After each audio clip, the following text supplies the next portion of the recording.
Good evening, my fellow YouTubers and model railroaders, and anybody else who's interested in seeing what the heck I put up on this YouTube channel. I really appreciate y'all. If you like what you see, hit like and subscribe. And that's all I'm going to say about that because I don't steal nobody's thunder. Alrighty. I've got a doozy of a mail call. So, as we all know, with my last updates and whatnot, I am starting to finally get things together. I've painted my pink foam. I'm starting to get my track down. I'm starting to get pieces together. I'm starting to get my wires laid out. I've got a whole hell of a lot more work to do. But in the meantime, I'm purchasing stuff still. To get further along with my scenics and whatnot. So here's my latest mail call. I picked up this lovely lot from this gentleman who is selling quite a bit of stuff. I don't have any trains, I'm sorry guys and gals, but I do have quite a bit of other stuff. So I picked up these N-scale trees here. HO and O scale trees, Water's Edge. They appear to be birch trees. So I was happy with that because there are a lot of birch trees in Ohio. And then I picked up these cool shade trees, which look like oaks and maybe maples. So yeah, I'm happy with them. And then he was also selling a lot of vehicles. So I've got a pair of little trucks here. I know they're really far away. I just wanted to put that one down for a second. Pick them up. Got the pullover cab with the Eagle Connex on the back. Oops, I'm still not used to this stupid rig. I apologize, boys and girls. But yeah, look at that. Had to do a little repair work on this one. The whole, one's a little busted right there, but the whole wheel assembly had come off. The rear axle on this one was off, but easy fixes. So yeah, those are really nice. I really liked those. I picked those up. And then I got a myriad of N-scale cars to add to the collection that I have. There's 2 Corvettes, a station wagon, an old station wagon. Looks like an old Thunderbird, maybe Mercury Cougar.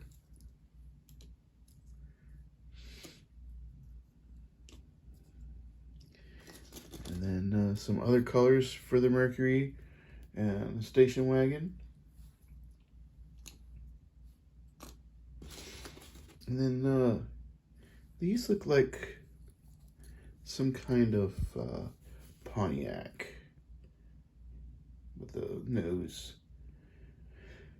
the way that it is. I remember Pontiacs being like that.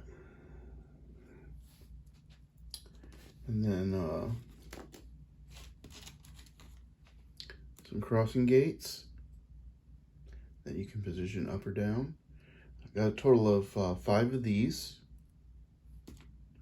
And then some buckboards. Oh, that's not gonna, that's not gonna, hold on, let me try that, there we go. I got 5 of these.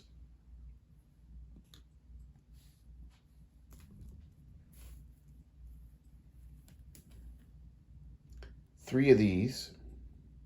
These are non-powered signals, but they'll help.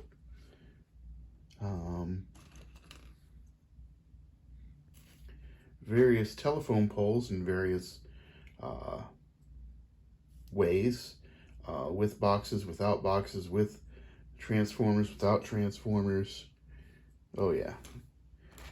And I've got a tool that I've probably needed for a long time. A coupler height gauge. It's technically 5 tools in one.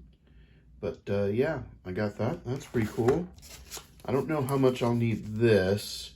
It's a N-scale rail soldering tool. But who knows? If I ever decide to switch to a different kind of non-plastic based track, this will come in handy. Alright, and then a bunch of precast retaining walls and such.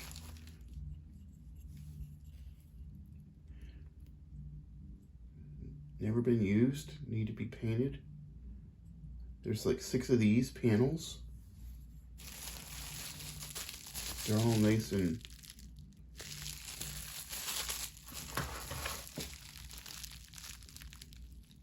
six of those. And they came in this nice little box. And then 4 tunnel entrances. Once again, not painted, ready to go. From 1997. I don't know if you can see that or not. But right there, it says 1997. I got 4 of those. They came in a nice box. And then these abutment pieces.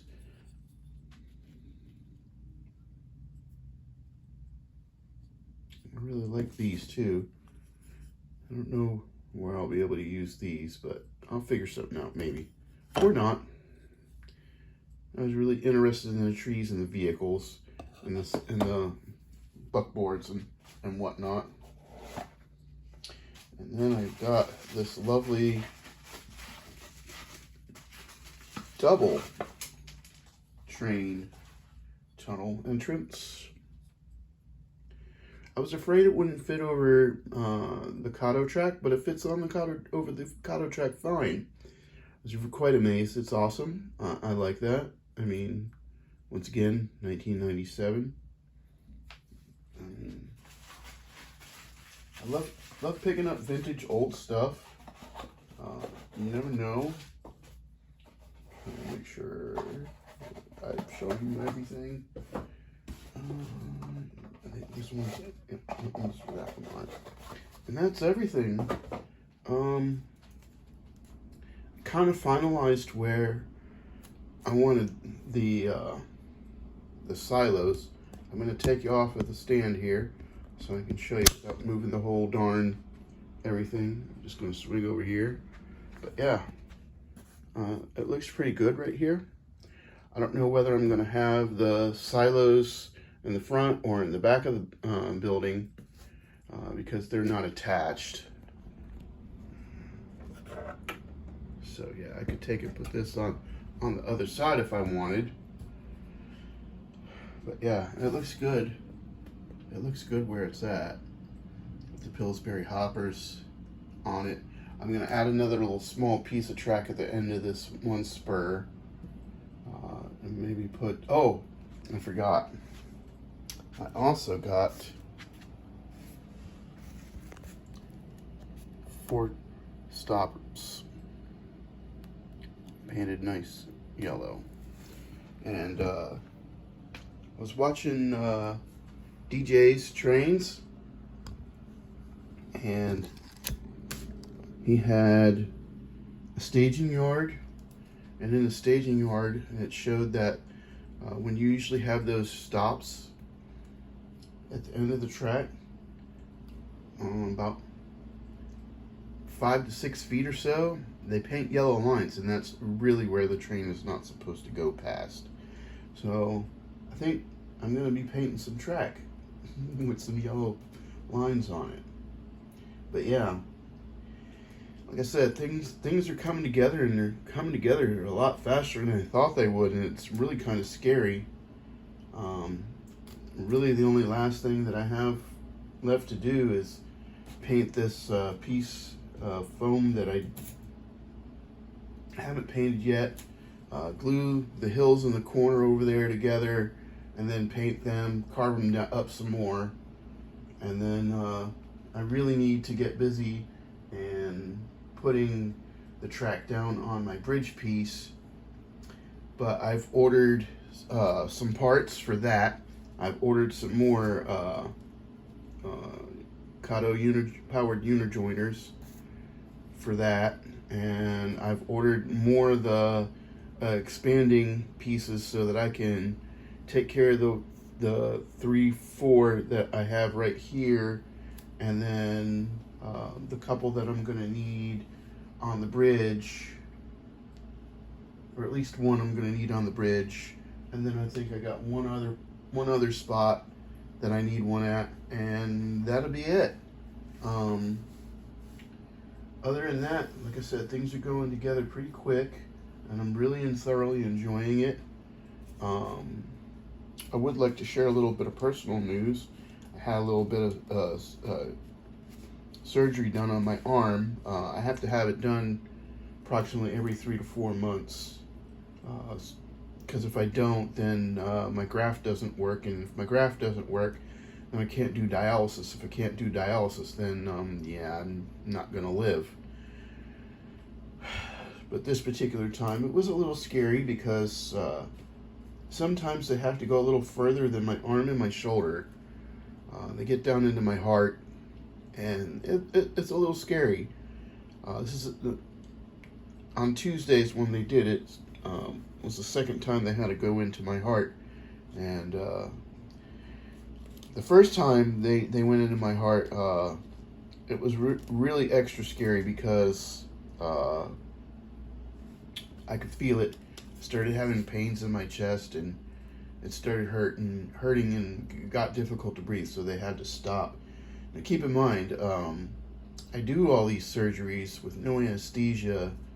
I only do it with a local where they actually cut my arm, and I could show you where they cut my arm. They cut it right here in the almost in the elbow pit, right here. So yeah, they cut me there with just local, and then they put the glide wires and all that, and the balloon through there, and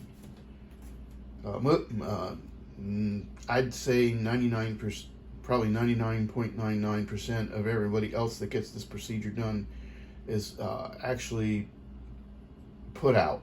They put them asleep, or there's some kind of drug that's supposed to make it so that they're not going to move and whatnot. I don't have anybody to drive me to the hospital for these surgeries, so it means I don't have anybody to pick me up when I'm all done. So that's the reason why I do it without nothing but the local anesthesia. And what's funny is this particular go around, they taped my arm down because the nurses were new and unfamiliar with me. I don't move. I don't move at all. I hold my breath for as long as they tell me to hold my breath. I usually end up having to ask if I can breathe, which is kind of funny.